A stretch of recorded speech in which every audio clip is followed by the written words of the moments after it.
one of the earliest science fiction films, and indeed, some film buffs would argue that it is the first science fiction film, although it isn't because that's The Mechanical Butcher, and we've covered that in episode 1, is Voyage dans la Lune. I'm probably massacring that title a bit, but it's The Voyage to the Moon, created in 1902 by acclaimed French director Georges Méliès. Méliès was a conjurer and a performer before he became a filmmaker, and it really does show. His short films present the audience with a very theatrical and often comedic look at whatever subject he is taking on, from horror in The Devil's Castle to pornography, yes, you heard that right, in After the Ball, which we will not be covering on this channel because I don't want YouTube to stick a rocket up my backside and aim me at the moon. Speaking of the moon, though, let's take a look at Méliès' science fiction classic, the amazingly theatrical production, A Trip to the Moon. The first thing you'll notice about this film is how much it looks like someone filmed a theatrical production of a dream sequence. The proportions and scales aren't right, perspective is all off, and weird stuff just keeps happening. Because this is a Méliès film, we can say for certain that all of this is done on purpose. Méliès has a distinctive style that was brought about by the way he set up his sound stages. Most productions use a flat surface soundstage to film on because it lets them build the set that they want and have their actors move about it as if the set is a real location. Makes a lot of sense, yeah? Méliès doesn't do that. His approach is very different. This is the kind of stage that Méliès filmed on. It's sloped down toward the camera, which instantly gives a very different and instantly recognizable visual style to his work. He then layers his sets with cutouts that would not look out of place in a theatrical production of the time, and gradually builds up the image from these set pieces. His actors then perform in between the various pieces of the set, each of which can be animated individually, which gives even more motion to his visuals than would otherwise have been possible at the time. It's a style that doesn't work for everyone, but it does work very well for the kind of films that Méliès produced. And when you see one of these films, you know immediately that you're watching a Méliès film. All of Méliès' visual flair is on display during this film. The scenes on the moon in particular show off the layered set that we were just talking about in action. All those animated pieces with the actors running about would have been possible on a normal soundstage, of course they would, with the right people operating them, but the angle of the stage to the camera makes the whole film look like you're in the audience at the theatre looking up at the stage, which is exactly how many people in the audience would have actually viewed the film when it was released. In modern cinemas, most seats are laid out in an ascending slope so that everyone gets a good view of the massive screen. It's a great way to watch a film, I think we can all agree. But I'm a slightly older person by modern YouTube standards, so I remember the older style of cinemas from my youth, where the layout was far more like the average theatre. The floor was far flatter, and you actually looked up a little bit at the screen to see the film.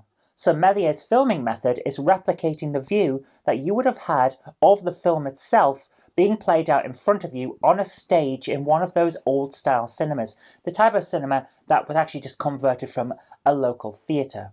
It's a really cool trick.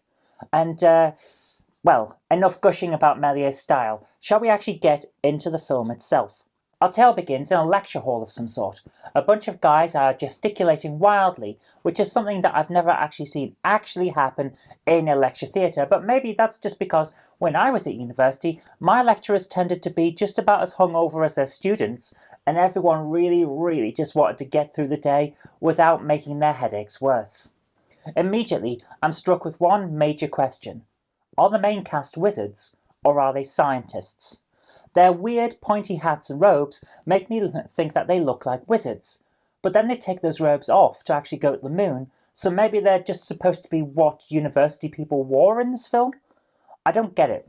I tried to look up what 19th century French professors actually wore, but all I could find were photos of people who teach 19th century French history. So, you know, in this situation, the internet kind of failed me. Shocking, I know, but it does happen. Anyway, the wizards launch into space in a ship shaped like a bullet, which is fired out of a giant cannon on the roof of a building in the middle of a city, which I presume is Paris. This is the point where I decided that the cast are definitely wizards, because normal scientists would have been fined out of existence for putting a giant cannon on their faculty building's roof. There's just no way that they got planning permission for that through normal means. I guarantee it. So they arrive on the moon, then wave at the Earth like anyone can actually see them from that distance, then immediately settle down to camp on the moon for the night. Now, the audience here is left wondering whether the wizards took a long time to actually reach the moon, or whether they launched late in the day and didn't properly plan this trip. Anyway, the sleeping wizards are watched over by floating heads and stars. Then two ladies, straight out of a classical painting, throw snow or something down on them, while a guy who lives on a planet shouts at everyone. This part is never properly explained. What is the purpose of this snow? Is it snow? Or is it some kind of moon dust? What does it do? Does it conjure up the events of the rest of the film? Like it's causing some kind of dusty acid trip? I just don't get it. And on top of all that, what's with the angry guy in the planet? What's he there for? Is he telling the women to throw the dust onto the people? Or is he telling them not to throw dust on wizards? Who is he? What is he? Why is he? What's going on? I just don't understand this bit of the film. But when the women finish covering the wizards in their moon dust, the wizards wake up and have a look around, as you do. They are then immediately set upon by moon men. So maybe the dust was actually just pheromones, and this is an early version of Attack the Block. The wizards fight the moon men, which is a phrase I never thought I'd say on this show, and the moon men keep exploding into smoke. Somehow, this does not prevent the moon men from winning the battle, and the wizards are captured. They are then brought before what appears to be a high court of some sort, and are put on trial. The star-headed women from earlier on are sat at the back of the court, and they still have their star-head costumes, which makes me think that they were maybe psychically spying on the wizards when we saw them earlier in the film. It's easy to miss them, and they don't actually do anything to advance the plot, but they're there, so that's nice. The court is nicely decorated, and the set is really lovely presented, but don't get used to seeing it, because we're only here for a couple of minutes. The wizards immediately break free of their bonds and fight everyone. These guys, don't invite them to a party, they'll ruin everything. More moon men explode during the fight, and because this film is from 1902, you would expect it wouldn't be that violent, but actually, this film has more people explode in it than a gory video nasty from the 1980s. I'm not joking. I do wonder if we'd actually seen a bit more than just dust and smoke, whether this film would have got banned. The wizards rush back to their rocket, which vanished earlier on while they were setting up camp, but now it's back apparently. One of the wizards levers the rocket over a cliff and then hangs down below it on a rope to pull it down. Moon gravity doesn't work like that, but I'll give them their due. This is before the first rockets, and actually from before the first satellites, so maybe they didn't understand gravity, so we'll let it go.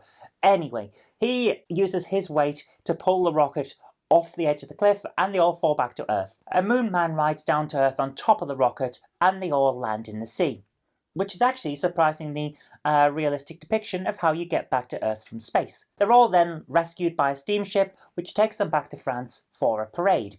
During the parade, the rocket has Star Film Paris written on the side of it, which is actually the production team who made the film. So that's a nice little Easter egg there. I kind of like that. The wizards are all given enormous medals, and they're all treated like heroes. Fair enough.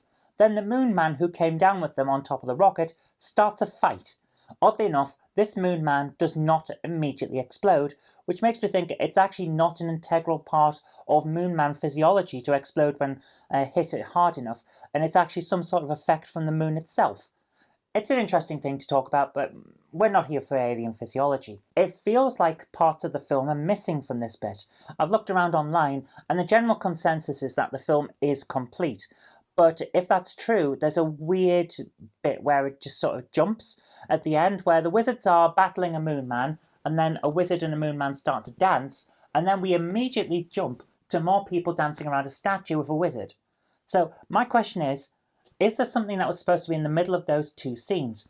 From the dancing wizard and moon man to the dancing people around the statue. It just seems like a very jarring cut that doesn't fit with the rest of the film. Some copies of the film have no parade sequence. They just omit it entirely, which is why I wonder if that entire parade is actually still in existence. Is part of the celebration just no longer here? I don't know. Maybe I'm just looking into it too hard, and I should just be enjoying the film as an oddity that it is, but I have to wonder, given that certain parts of the film aren't all here, and some versions of the film don't show it at all, is there a bit missing? It's just a question. Anyway, whether it's all here or not, A Trip to the Moon remains one of the greatest films of early cinema. Its moon landing sequence with the rocket hitting the man in the moon right in the eye is so iconic that it's practically the logo for the silent film era. It gets referenced everywhere, and with good reason. The film was immensely influential on everything that came after it, and I am not over-exaggerating when I say that. Méliès pioneered special effects and made use of amazing layered filmmaking techniques that turned cinema from a recording of a stage play into its own distinct art form. This film is a masterpiece that demonstrates his techniques, and without it we wouldn't have seen such rapid advances in science fiction and fantasy cinema. I can't overstate how important A Trip to the Moon was to film history. It's not just a fun story about some wizards flying around in a rocket ship and fighting exploding aliens. It's a demonstration that science fiction as we know and love it today was possible in this new film medium. Whether you see the black and white version or you manage to track down a hand-coloured version which has to be seen to be believed and is amazing, you're going to have a great time with this one. It's short, about the same length as the average YouTube web show in fact, so it won't take too much of your time up, and it's just good fun.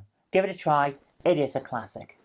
But that is all we've got time for this week, so thank you so much for watching, and apologies for the strange nasalness of my voice. I am suffering a little bit from a cold at the moment, just can't be helped. But I hope you have liked this look into some classic cinema, and if you have, remember to click that like button. Share it with your friends so that they'll know a good film when they see it, and do subscribe for future videos because there will be more in the future. But until next time, thank you so much for watching. I've been Zoe Kirk Robinson. You've been watching FilmHammer. I'll see you next week. If you liked today's video, please consider supporting me on Patreon. And an extra special thanks goes out to Chief89 and Tepic. Thank you.